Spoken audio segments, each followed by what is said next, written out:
producing an RN program.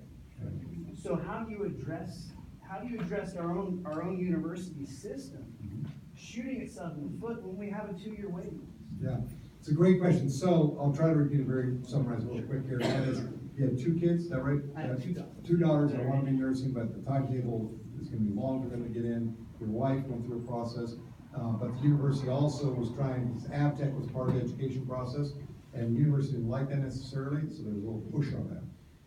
I met with the university president. I've been, just so you know, you may not know this, but I sat on the Board of Regents for a year. I was chair of the Post-Secondary Education Commission for 7 years, and 7 years through Loan Corporation. When I was on the verge of bankruptcy, we turned it around, got student loans down to 2% interest rates, which is incredible, and got stability and actually produced profit.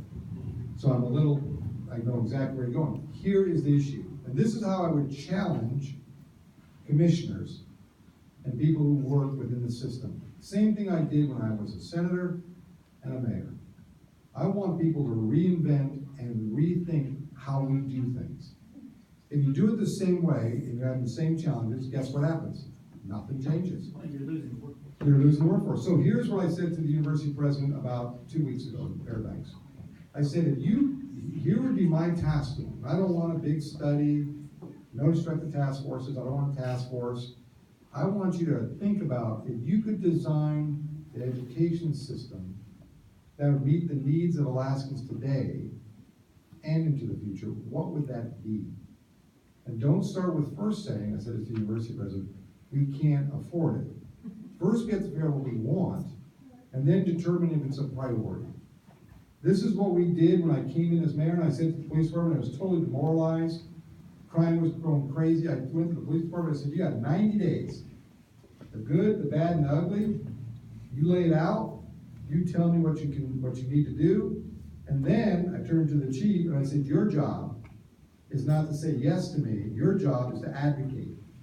Now, at the end of the day, I may not agree with everything, but your job is to advocate, because you're laying out the plan and hold us accountable.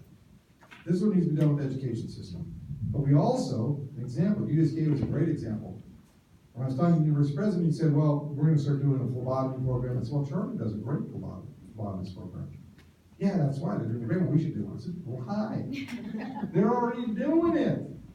Let's enhance and let them grow that.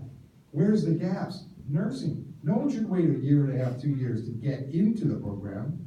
There should be an immediate opportunity to get in. So folks, we don't have to the university can't do everything.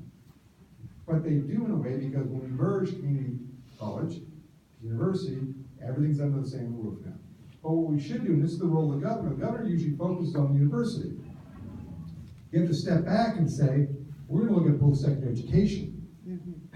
And then we're going to assess what our needs are in the communities, and then figure out what assets are out there and utilize them better. That's not what goes on right now. Because the way it works is this non-futuristic thinking and very stovepipe. Well, we just do the university. Then why do you have a post-secondary education commission that looks at every institution? I don't get that. It's totally disconnected. Matter of fact, the post-secondary education commission doesn't do any of this. They just do regulatory work. What I'd rather them do is answer this question. If we believe healthcare is a growing, important industry for us, then assess the assets we have, figure out where the weak points are, and then supplement in. But don't try to recreate what's already working that someone else is doing successfully. Let's figure out how to use the assets. And that's territorial, right? Everyone's worried about the money. Right? Well, they get that, and I get this, and you don't get that. That's why you gotta step back and say, we're gonna look at it together, put the money equation over here, let's figure it out, and then we're gonna build into it. If you would have asked me, when the police department came to me, after 6 months being in the mayor's office,